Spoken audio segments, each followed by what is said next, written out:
Hey everyone, welcome back.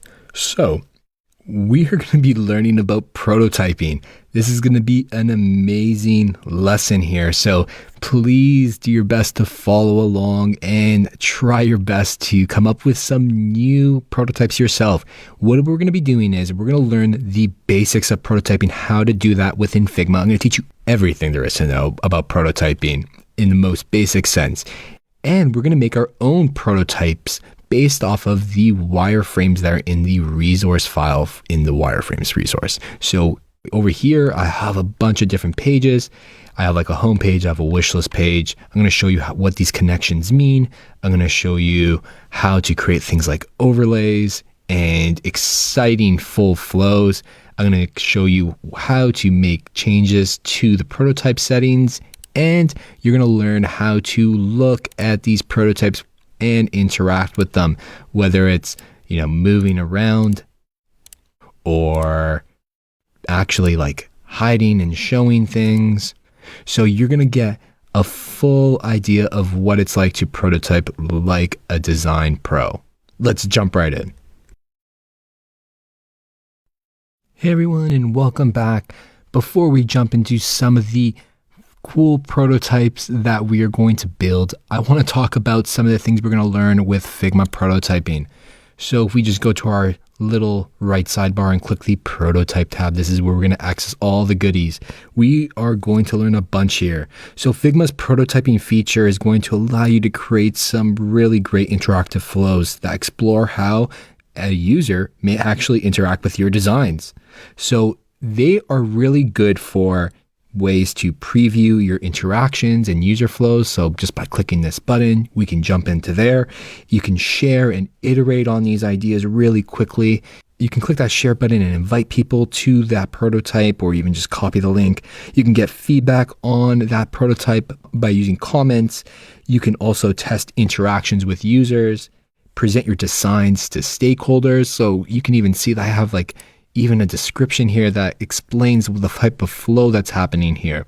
So a lot of things we're going to learn about just from that aspect of why they're great and how to do that within Figma. The other thing that I want to talk about is that we are going to learn specifically about creating these types of flows. We're going to learn about creating these little connections, which kind of look like little noodles. We're going to learn about things like, the type of interaction. Is it on tap or while pressing and on click, etc.? We're going to learn about things like, if we get over here, we can learn about things like animations. We're also going to learn to modify the prototype to suit your needs. So that means when you share this prototype, are people going to be able to see things like, hotspot links and whatnot? So let's jump right in. Hey everyone, and welcome back. What I'm going to do is I'm actually just going to start in a test file, and you can move along with me so you get the basics of prototyping within Figma. So let's start. So I'm going to press F to get the frame. I'm just going to use the 13 Pro, and I'm just going to say this is my screen, and I'm going to make a copy of that. So I'm just going to Control C, Control V, and I think the other thing we're going to do is I'm going to just create a square and put that right in the middle. And then over here, I'm just going to make a circle. And I'm just going to say, this is my shape. And that's a shape as well. So we have two screens. First, we're going to talk about starting points and flows. So what is a starting point? With prototyping in Figma, you can create multiple flows for your prototype. So that's the great thing in one page. So when you add a connection between two frames with no existing connections in your prototype, a flow starting point is created. So let's do that. So we're going to actually jump into our prototype tab, and I'm going to select this screen, and there we go. If I take that little thing and drag it over here, I've created a flow. So we can see that over here, we get our interaction details popping up right away. We're going to stop right there really quickly. You can create multiple flows. So I can go ahead and basically, create another screen here. So I'm going to do that. And I'm going to just, make a copy over here. I'm going to drag it down, and I'm going to delete this little connection. And I'm going to make another screen. I'm going to delete that. I'm going to bring this circle down here. And so what I'm going to do is I am going to turn these to a different color just so we can see a little bit of a difference. So we have, maybe they're dark. Okay. So if I do the same here, now I have a second flow. It's automatically named flow 2. So if I'm just going to click off and I'm still in the prototype tab, I can see my flows listed. So the great thing is, if there are no prototyping connections between the frames in your file, Figma orders frames as they are in the canvas. So if you don't even have like connections, you can just use them as like, slides and just tab through them or just use your arrow keys. That's how I usually build slides here. I don't make any connections, so you can use them that way as well. It wouldn't be a flow or anything. So you can use Figma just to present all your different images. Now, there are a few ways to add your flow starting point to your prototype. You can select the starting frame. So let's just remove this flow.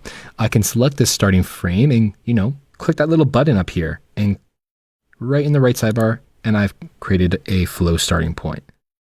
Or if I remove that, I can right click on the frame, then click add starting point right here. I can also duplicate a frame with an existing starting point. So if I duplicate this, this will create like a new starting point. Oops.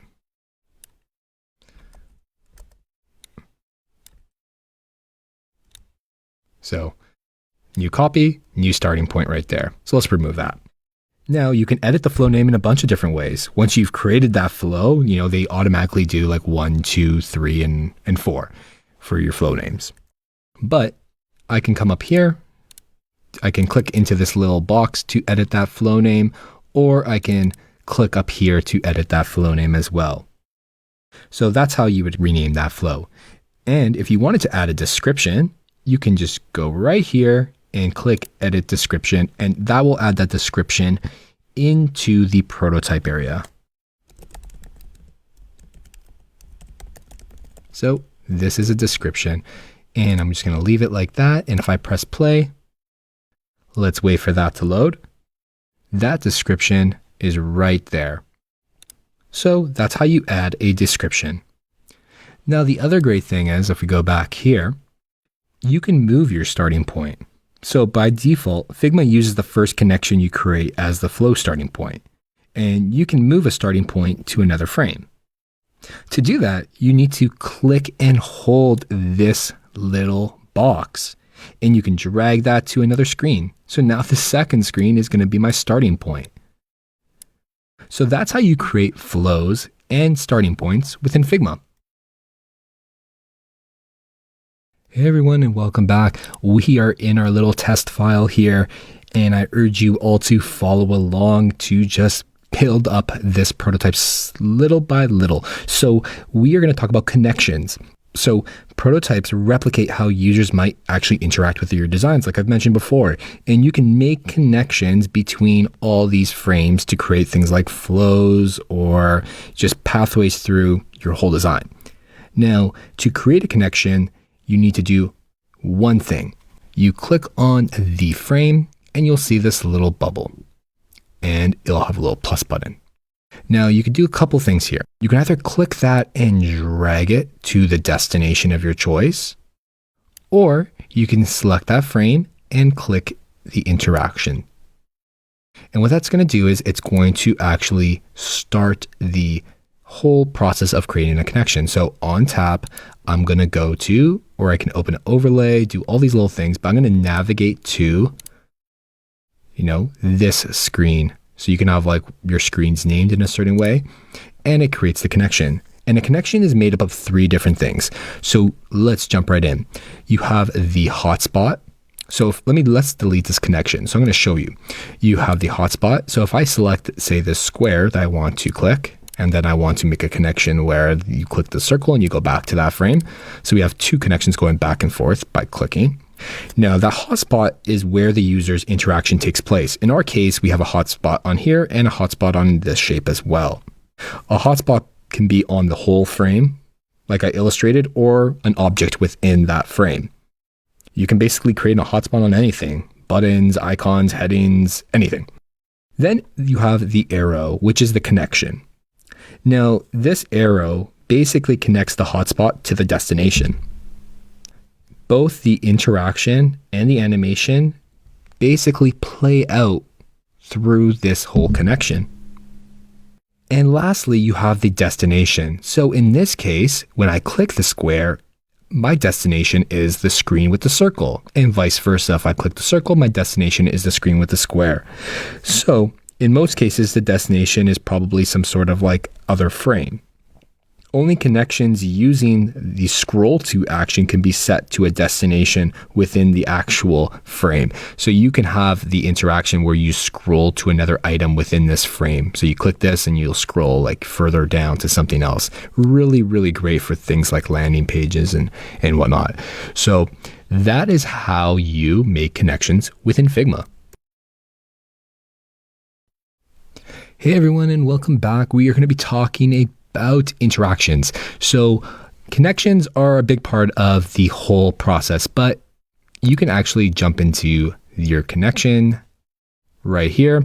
So this is the connection from the circle to the square, and these are your interaction details right up here. So here, interactions are made up of a couple different things. Basically, with an interaction, you can define the type of thing or interaction the user actually has to do.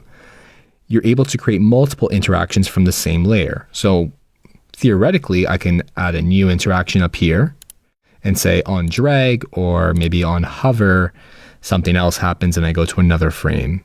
This is where variants and components can come in really handy. So you can create like custom components that essentially you can make interactive components where you hover over a button and then, you get the hover state or the click state and so on. So we'll get into that much later, but you can have a bunch of different interactions here, like mouse enter, mouse leave, after delays. After delay is only going to be on the actual outer frame, but you can do a bunch of different things, but the only thing you can't do is replicate the same interaction. So that's the only thing, unfortunately. Now let's talk about these interactions in a little more detail. So let's click that again. So what you're going to do is you have the trigger. The trigger basically defines what type of interaction will cause the prototype to actually move forward. This, like I said, it could be, on tap in this instance. You can have like a hover, etc. And essentially, Figma has all those triggers available to you to use. So all really helpful. You'll probably be only using a handful most of the time. Then you have the action. This is this little area right here. The action basically defines what happens when the user interacts with this area or the hotspot. So this could mean things like, in our case, moving to another frame, like navigating to this frame. You can have it open an overlay, which we'll do ourselves. You can swap overlays, close overlays. You can go back automatically. You can scroll to, you can open a link. So there's a lot of different interactions or actions that actually do happen or can happen. And that is that. The destination is the last part. So this is the little drop down for the destination. Basically, this is where you are in your last step of the whole interaction. You define where you're going to. This can be another screen in your prototype. It could be some sort of overlay. It could be anything. But that is essentially the interaction details within Figma. Hey everyone, and welcome back. We are in our very simple prototype, just learning the basics right now. What we're going to do is we're going to get into the animation details. So this is this really fun screen right here. Now, you can adjust the animation in Figma easily. The animation settings basically, they're going to determine how the prototype is going to move from the one frame to the next. Now, they can be used to create some pretty smooth transitions between pages, and they can define the behavior for actions like you can expand things like menus or, drag between items in a list. You can open up like imagery in a gallery of some sort. Let's jump right into the actual settings though. You can actually adjust them in a few different ways. So if I jump in right here, right now, what I usually use for prototypes when it's like a wireframe and I want to be quick and scrappy, I'm going to use instant. And what that means is, let's view that. So when I click this, it's literally, there's no animation happening. It's instantaneous. So, I mean, that's fine for the most part, but ultimately, I mean, it's not really nice. Now, you can basically adjust a few settings here related to the transition. So if I say click something like, smart animate, I could do a couple things, or I can do things like move in. These are like these preset animation options. Move in, move out. There's a little preview there for you. You can specify the direction that it happens. So now that I have it like, move out, that's what happens when I click the square. It moves right out of the screen. And you can specify like the direction. You can specify like the easing. Do I want it to, be eased in, ease out? There's like some settings here to show you what that looks like. Do I want it to be bouncy? That one's pretty cool. So, I mean, there's a couple different things you can do. The other thing is you can also specify things like the duration, which is in this little right corner over here. That's basically how long it takes to complete the transition. So 1000 milliseconds is going to basically be 1 second for that whole interaction to play out, or that whole animation to play out. Now you can define different things. So what I usually like to do is like, I'll use something like smart animate, which is, generally, I think a lot of people like to use smart animate. We can get into these details later, but smart animate is essentially pretty complex in how things work. The layer needs to be named the same for it to actually animate. So you'll see what this looks like. So, we have this kind of little jumpiness, and it's like, dissolving into the other layer.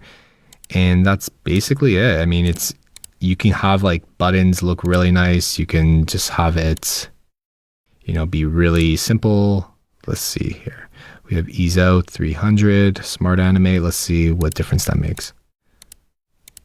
So, I mean, it kind of like shrinks and grows. There's a bunch of different properties that smart animate touches. And that's essentially how to use the animation tab within Figma. Hey everyone, and welcome back. So we are going to be talking about the prototype settings. Now you can access and adjust all these settings right here in your right sidebar just by clicking onto the canvas. So if I'm clicking here, it's not really going to show up. They're going to show up like just basically based off of the interactions that are here. There's overflow scrolling, which is like, if you have a frame and you want it to scroll vertically, horizontally, you can set that here so you don't have to make a super long frame. You also have, if I click on the canvas, the actual prototype settings as a whole. So let's see this just like from an overview perspective. You can select the device. So right now we have it in a iPhone 13 Pro. You can set the actual ability to like preview that prototype. You can see what model it is, and if there's a model associated. Right now we just have it set to graphite for the 13 Pro. You can also change the background color if you want to change that, say, to white. You can do that. So that's a bit blinding. I like to just keep it pretty dark sometimes as well. And you can see all the flows over here. So I have flow number 1, which is the only flow that we're working on right now. Let's get into the device. So over here, you're going to have a full device list. Essentially, it has a number of popular device presets, the dimensions of your prototype that we have here. So if I go to the frame and I go to design, these are your dimensions. Now, basically what happens is I can see the dimensions of the prototypes as well to see if my frame is going to fit that prototype or if I need to modify the frame to fit the prototype.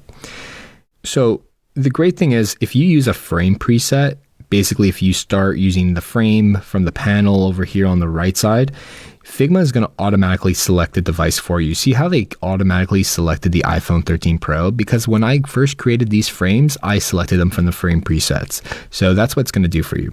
The great thing is you can also do like a custom size version where it's just going to fit. And that's totally fine. You can also do like the presentation size, which is going to be like a full display of the prototype to a size that essentially allows it to be displayed on the screen in its whole entirety. So that is how you select device. I'm going to stick with the 13 Pro for now. And that's that. Now, in terms of the orientation, you can select that as well. Do you want it to be like horizontal or vertical? I mean, when it comes to web's different, but when it comes to mobile, I'm mostly just designing in the vertical portrait version. But it's not possible to switch between orientations within the actual prototype, so you can't go back and forth. And like I mentioned, you have the preview here that you can see what it's going to look like when you choose like a certain, phone or, model and stuff like that. So that's all going to be, made available for you right here and just super easy. And that's everything. So these are where you can access your prototype settings. Hey everyone, and welcome back. We are going to be learning about how to present your prototype. So you want to use the presentation view while you build and test your prototype, or basically when you're ready to share it with somebody, because you can share the actual design editor file like this, or you can, press this little button and go to present. So over here, I have my prototype. Up here, I can share it right there. So the great thing is you can preview static designs on specific devices. You can present slides for presentations here. You can build and test interactions and animations. You can even run usability tests with users. So it's really great. Now let's take a look at this whole presentation view in a bit more detail. So you need to click that play button in that toolbar right here to get to that actual presentation view. Now I'm going to, keep it there. And I'm actually going to close this because I do not like the white. So I'm going to have to refresh that to be black. And it's still not showing up, but that's okay. Give it a little refresh. But okay, so we have our prototype right here. Now, the other thing we need to think about is in the presentation view, you can view a bunch of different things. So we have, if we go up here to the toolbar, this is the sidebar menu. So if you click this, you can show and hide that left sidebar. If I want to click and comment, I can click here and leave a comment directly on the prototype. You can view and select flows. So if there's more than one flow, they're going to show up here and you can select between multiple flows. You can set the prototype view options in the drop-down icon. So if I come here and I can see different things in regards to like the actual view options. You can interact with hotspots or enter keyboard shortcuts within your prototype. So if I just click off of there, if I click over just on the screen, that's my hotspot. That's lighting up for me. I can also use arrows to move between the prototype if I want to. You can disable this as well. And if you want to restart your prototype, you just press R. So same over here, and then I press R, it's going to restart the prototype from the beginning of the flow. So let's jump right in. So if we go into our presentation view options, we're going to see a bunch of different things. The first couple of options here, these several options are just to adjust the scale.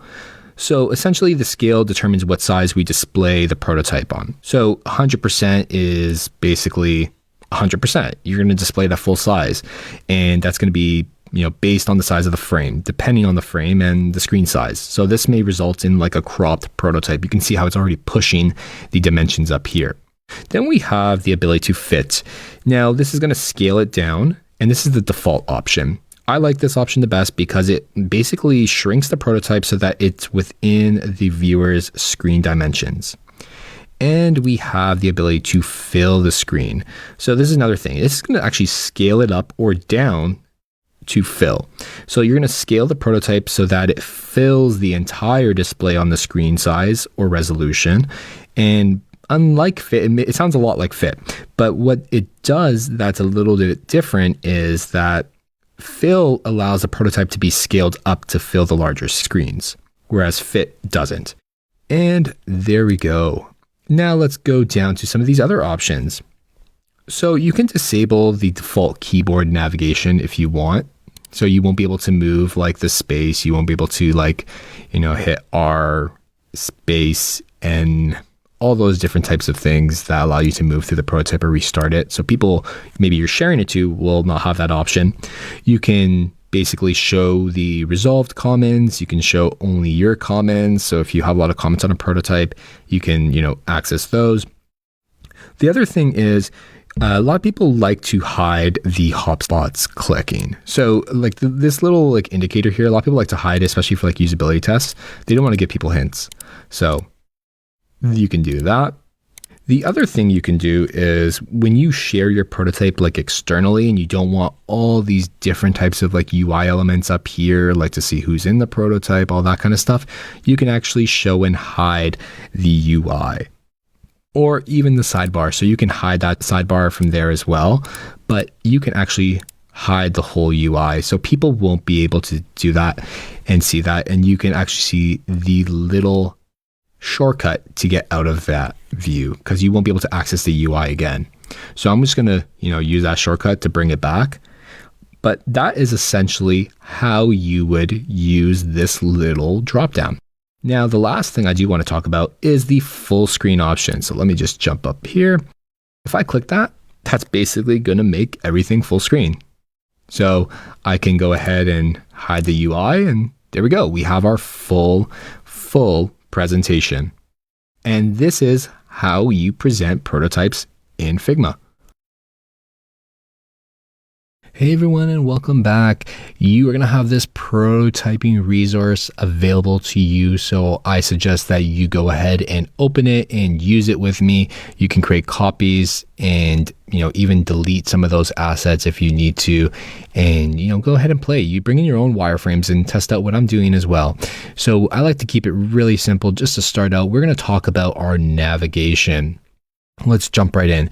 What I'm going to do here is I already have it set up where I have all the main navigation items for my wireframe.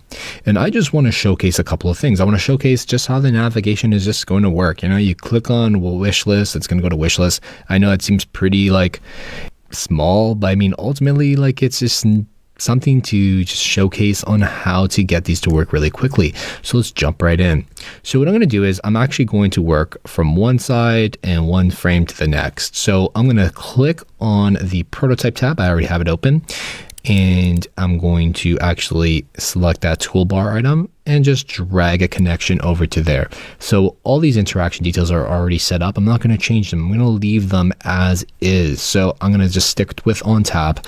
And here I'm going to keep it simple as well. Like I'm not worried about things like smart animate. That's just too high fidelity for what I'm working on right now. I may get into it a little bit later, but I'm just going to stick with dissolve. And then I'm going to stick with ease out. I think that's totally fine as a, just something to use right away. And I'm going to make sure that my duration is something like maybe 300 milliseconds, which is not too quick and not too slow. And I'm going to actually repeat this whole process for every single item. So what I want to do is I want to make sure that when I click all these items on every single page, I'm going to be able to go to any page I want to from here. But you don't need to create those massive prototypes that like sprawl across pages and pages.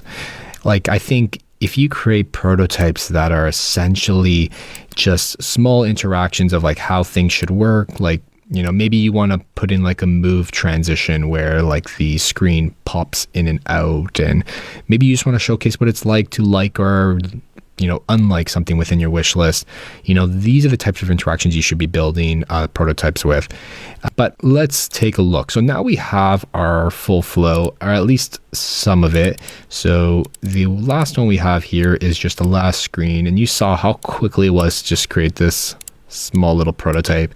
We're just worrying about, just the dissolve. And what I'm going to do here is I'm just going to call this something like navigation. And in here, you can write the description of how a user is able to navigate through the application. So I'm keeping even my description like super, relaxed for something like this. And that's basically it. So what we're going to do is we're just going to preview our prototype up here. It's going to open up that new tab for us, which is wonderful. And there we go. We have our prototype. We have our description here. And all we're really going to do is we're just going to see how it works. So basically, it seems like everything is connected. We can get to basically any navigation page in our little bottom toolbar here pretty easily. And that's how you create a really simple prototype in Figma. Hey everyone, and welcome back. We are going to be creating a pretty cool prototype here where we're going to remove an item from our wish list. And it's pretty easy to do actually. Let's jump right in. We're going to be using Smart Animate, and Smart Animate is going to allow us to do a bunch of cool things, like basically it's going to animate all this content shifting upwards as we remove this shoes product. And you can see that I have this shoes product actually named because this is the one I want removed. I'm going to call it delete this card, because if I left it as just like a regular card, there may be some issues here when something gets shifted from one side to the other. So I just want to make it apparent that this is the card that's going to be deleted and it's no longer in this frame. So let's go right ahead and start this up. So I'm going to actually select this little icon over here and drag it over to this screen. I'm going to select on tap and, navigate to that screen. That's totally fine. I'm going to select Smart Animate instead and 300 milliseconds. And we can call our flow, just so we keep things really consistent, remove an item from your wish list. Now, I definitely urge everyone to use the resources that I've provided. You'll have wireframes in there to use. You'll also have the prototypes already set up for you. So go ahead, please use that. And come up with your own prototypes, just showing and hiding things. I think it's just a really good way to just practice. So let's jump right in. I'm going to press play. And here we go. I already have it loaded up. So I'm going to click it and there you go. Like, that's pretty amazing. We see this whole little animation. It's very simple. It's very small, but it's straight to the point. We see that that shoes item is gone. Let's do it again. And there we go. It's gone again once more. Now, I think the thing that we're actually forgetting is, sometimes we have like big thumbs and, accidents happen, and we don't want that accident to happen and no way to kind of undo it. So I've created this toast overlay. Now, this little overlay is essentially going to allow us to just say, hey, are you sure you wanted to do that? You can undo it. Let's go back. So that's what we've done here. I have this little thing set up. And what I'm going to do is I've created a connection from the top layer frame. And the reason I did that was because I want it to pop up after the interaction has happened here where we've removed the frame.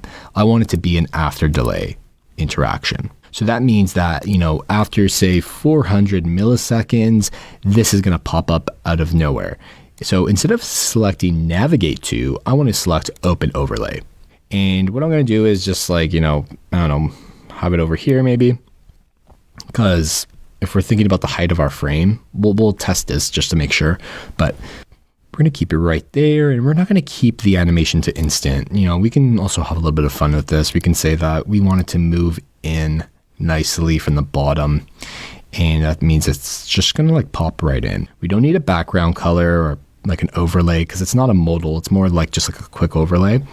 And whenever you click outside, it's going to dismiss it. So let's take a look.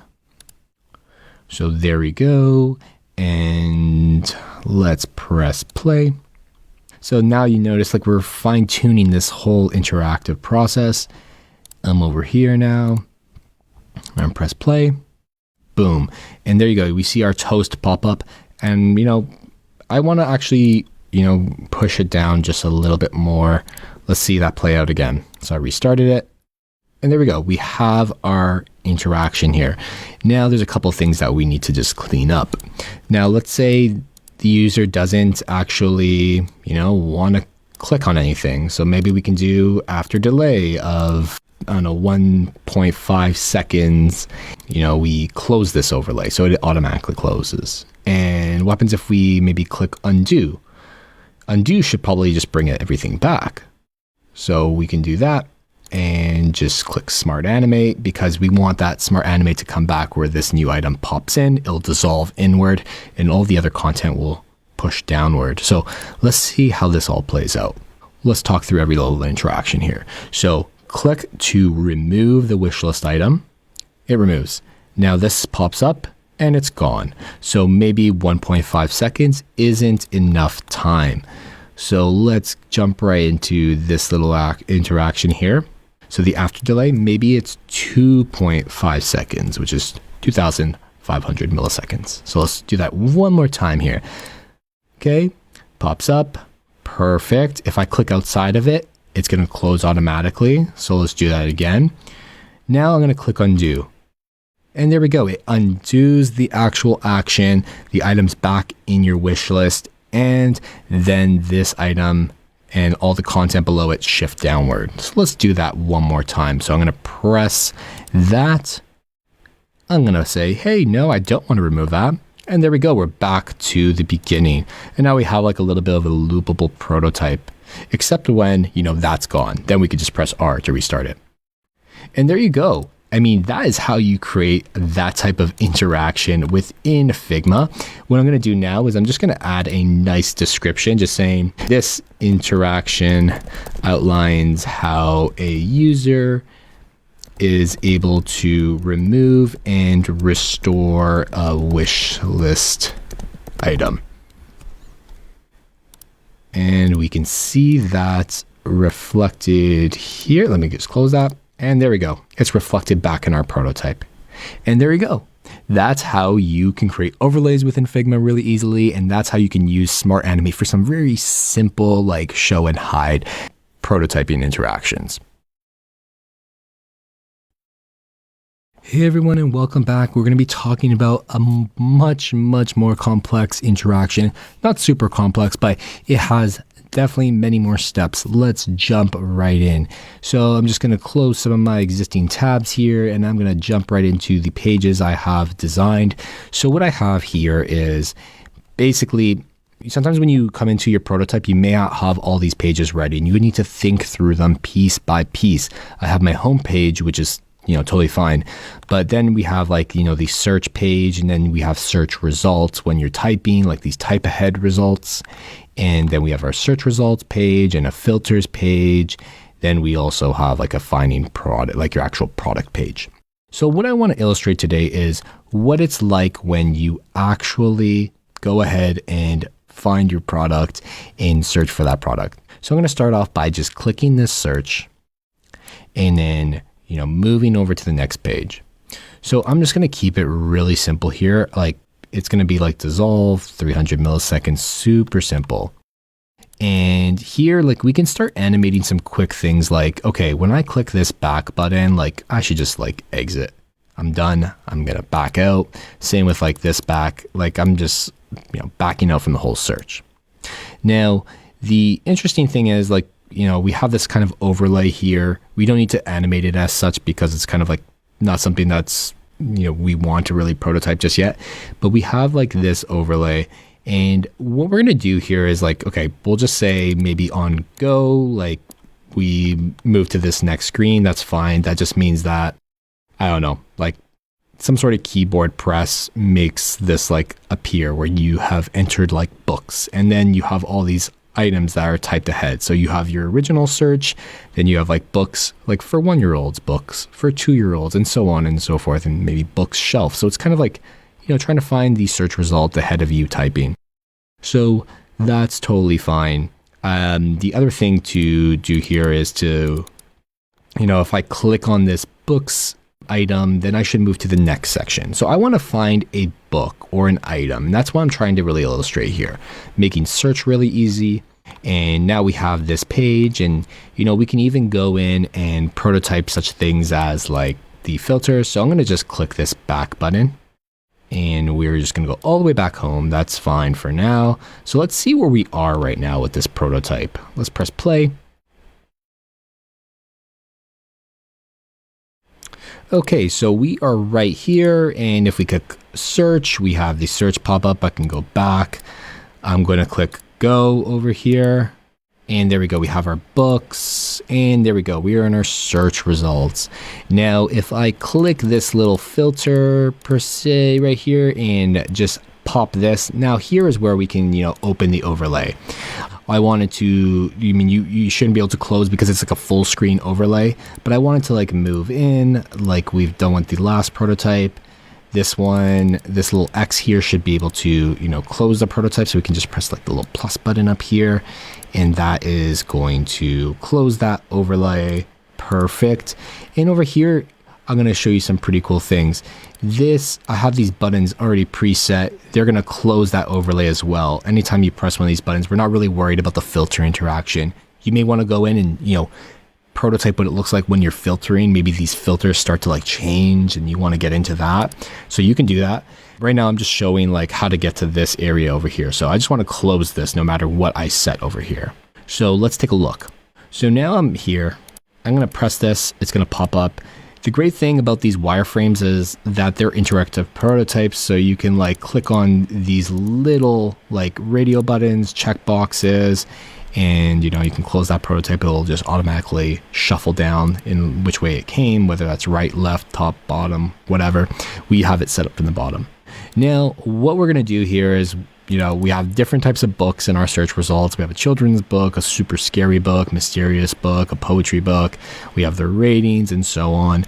I think, it'd be pretty cool. I'm a fan of horror. So, you click on the super scary book and there we go. We have it right here. I'm not worried about the transition on this. So we can just keep it as dissolve. And let's see. So I select the super scary book and there we go. We are on our screen here. And here you can automatically take a look at all the items that are available to you when it comes to that book. You want to see reviews, you want to, see more reviews, see similar products, go back to the home screen, etc. If I restart that prototype, let's look at it one more time. So we have our search. And say I type something in. So I've typed books. Yes, I want to search just generally for books. I want to set some filters. I want, prices, low to high. I want just books, not toys. Format, I want it to be digital. And there we go, show my results. And there we go. I see my super scary book that I've been looking for. I click on it and now I can add it to my cart. And that is how you create a super simple whole user flow from finding the product to actually, next step would be adding that to your cart and so on. So you can take your user flows here and use those to help even guide your choices through your prototypes. So I'd love to see what you all come up with, but this is how you create a pretty simple flow in Figma. And I'm just gonna finish this name right off right here. And there we go. Congrats, everyone.